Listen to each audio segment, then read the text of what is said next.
Assalamualaikum warahmatullahi wabarakatuh. Perkenalkan, nama saya Timothy Bragindo Manu dengan NIM 17096210082, Program Studi Pendidikan Administrasi Perkantoran.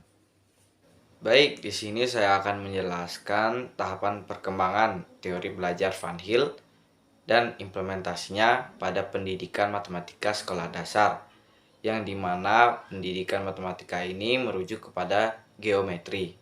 Sebelum masuk ke dalam materi, ada baiknya kita mengenali dulu geometri itu apa. Secara umum, geometri merupakan suatu ilmu yang dimana di dalamnya sistem matematika yang mempelajari tentang garis, ruang, dan volume yang bersifat abstrak dan berkaitan satu sama lain. Selain itu, geometri juga mempelajari garis dan titik sehingga menjadi sebuah simbol seperti bentuk persegi, segitiga, persegi panjang, lingkaran, dan lain-lain. Selanjutnya ada tujuan menurut para ahli. Yang pertama itu menurut Sabandar pada tahun 2002.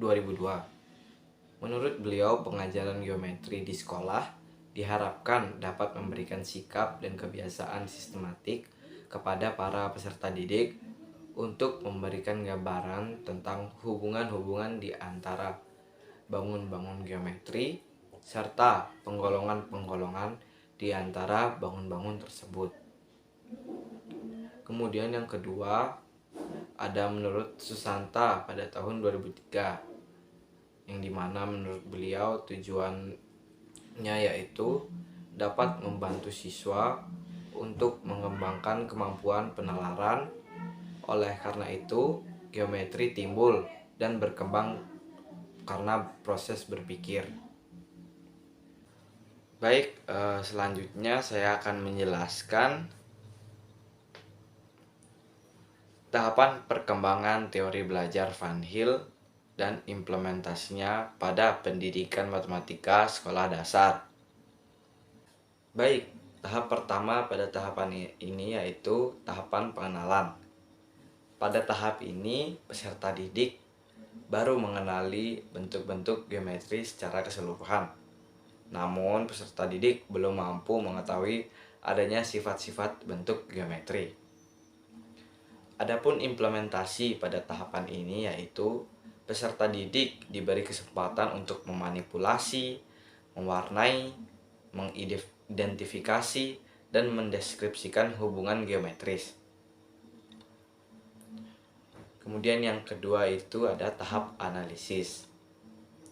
Pada tahap ini peserta didik mulai mampu menganalisis konsep-konsep geometri dan peserta didik mulai melihat perbedaan masing-masing bentuk dari geometri.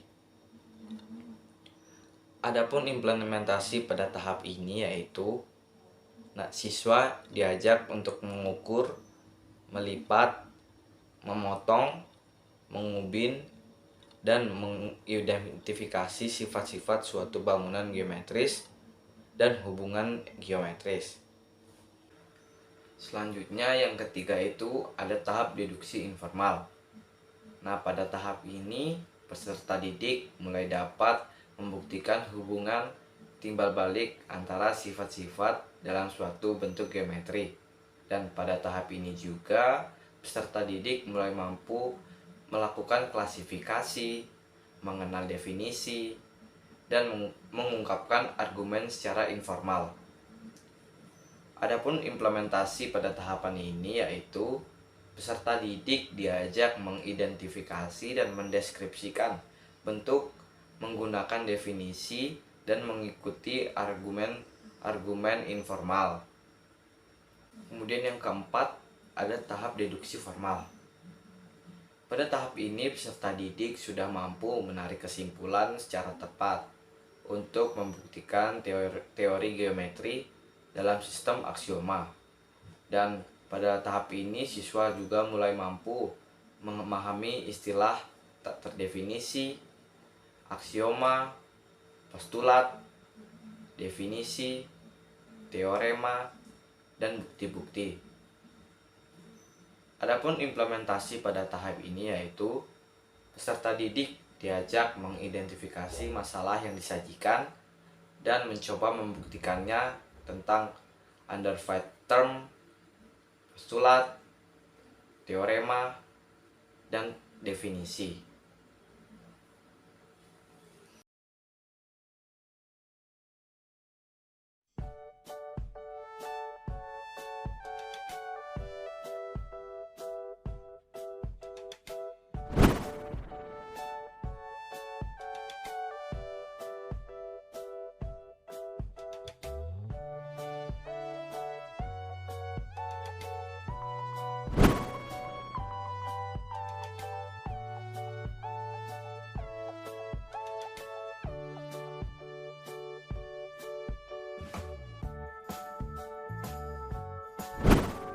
Teori belajar Van Hill. Van Hill adalah seorang guru kebangsaan Belanda yang meneliti aspek pembelajaran dalam pelajaran geometri dan menemukan bahwa ada tahap-tahap perkembangan mental anak dalam mempelajari geometri. Kesimpulan dari beberapa penelitian yang dilakukannya melahirkan beberapa kesimpulan yang berkaitan dengan tahap-tahap perkembangan kognitif anak dalam memahami pelajaran geometri. 5 tahap pengenalan geometri menurut Van Hill, yaitu pengenalan, analisis, pengurutan, deduksi, dan akurasi.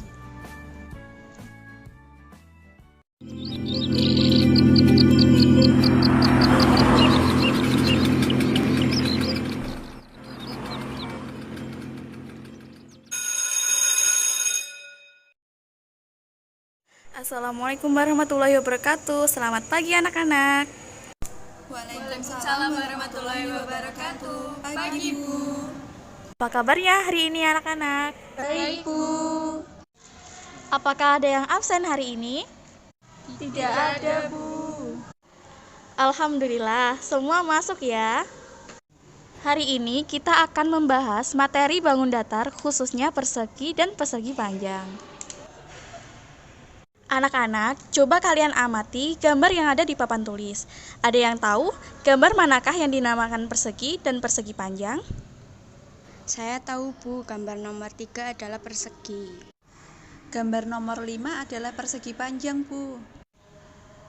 Iya, benar sekali. Nomor 3 adalah persegi dan nomor 5 adalah persegi panjang.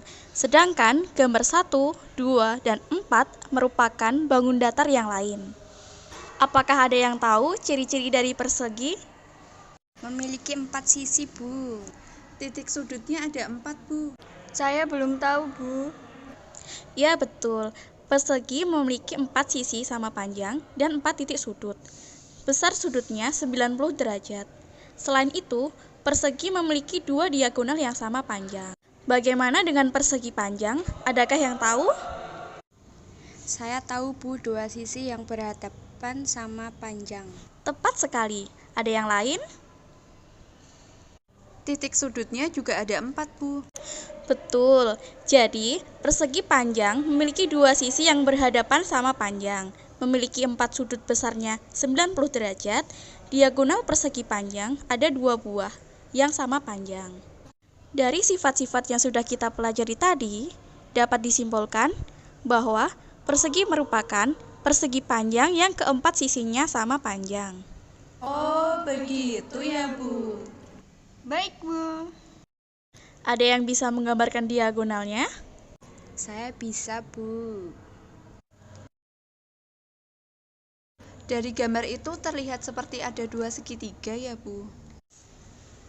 Ya, memang betul. Pada persegi ABCD, diagonal BD membagi persegi menjadi 2 segitiga, yaitu segitiga ABD dan segitiga BCD. Kedua segitiga tersebut kongruen anak-anak. Oh, gitu ya, Bu. Apakah ada yang mau bertanya tentang materi hari ini? Tidak, Bu. Ya sudah, jika tidak ada yang bertanya, maka saya akhiri pelajaran pada hari ini. Terima kasih atas perhatiannya ya anak-anak. Wassalamualaikum warahmatullahi wabarakatuh. Waalaikumsalam warahmatullahi wabarakatuh. Terima kasih, Bu. Baik, bagaimana teman-teman? Semoga videonya bermanfaat dan menyenangkan. Sebelum undur diri, saya memohon maaf apabila ada kekurangan kata dan kesalahan. Wassalamualaikum warahmatullahi wabarakatuh. Bye-bye.